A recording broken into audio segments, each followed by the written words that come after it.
Hi there, my name is Michael New.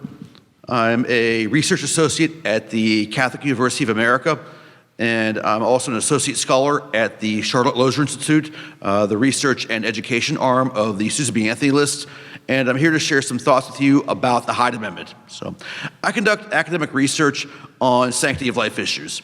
And unsurprisingly, when it comes to research on these issues, there's often a great deal of disagreement.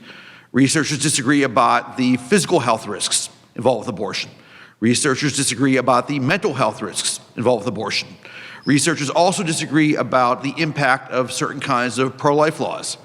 When it comes to the issue of taxpayer funding of abortion and the HYDE Amendment, there's actually a great deal of consensus. Both pro-life and pro-choice researchers agree. The HYDE Amendment lowers the abortion rate and saves lives.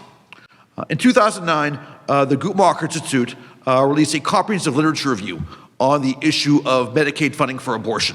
It looked at over 20 academic studies that appeared in a wide range of journals, including economics journals, public health journals, political science journals, and the consensus was clear. When taxpayer funding for abortion is limited, women on Medicaid are more likely to carry pregnancies to term, abortion rates go down, and lives are saved. I'll give you another example.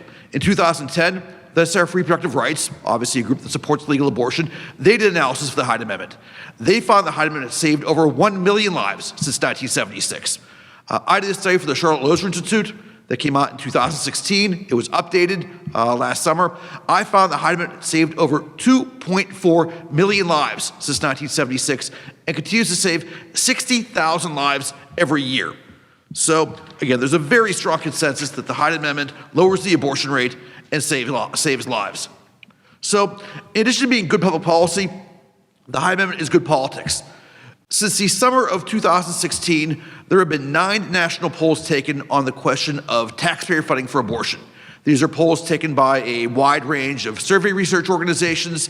These polls have used different wording, but the consensus is clear. All 9 polls show that a plurality of Americans oppose taxpayer funding for abortion, and 8 of 9 show that a majority oppose taxpayer funding for abortion. So, considering the popularity of the HYDE Amendment, it's unsurprising that the HYDE Amendment has a long-standing tradition of bipartisan support. 107 House Democrats voted for the first HYDE Amendment back in 1976. President Carter routinely signed appropriations bills that included the HYDE Amendment. In 7 of his 8 proposed budgets, President Clinton included the HYDE Amendment. In all 8 of his proposed budgets, Barack Obama included the HYDE Amendment. And even as a senator, Joe Biden consistently supported the HYDE Amendment. In fact, back in 1994, he wrote a letter to a constituent where he bragged about voting against taxpayer funding of abortion on no fewer than 50 occasions. Now, when running for president in 2019, Joe Biden changed his position. He now changed his position and came out in opposition to the HYDE Amendment. Now, maybe this is for political reasons, maybe not.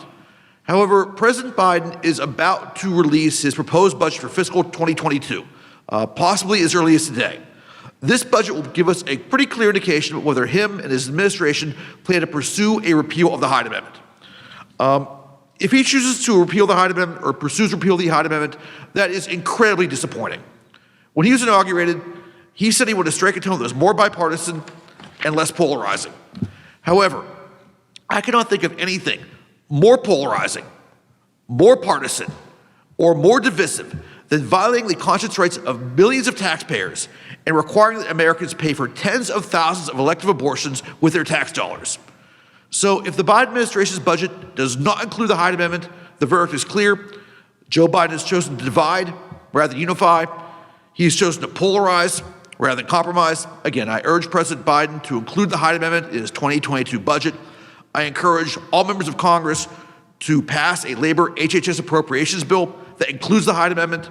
This is a vitally important issue. Tens of thousands of lives are at stake.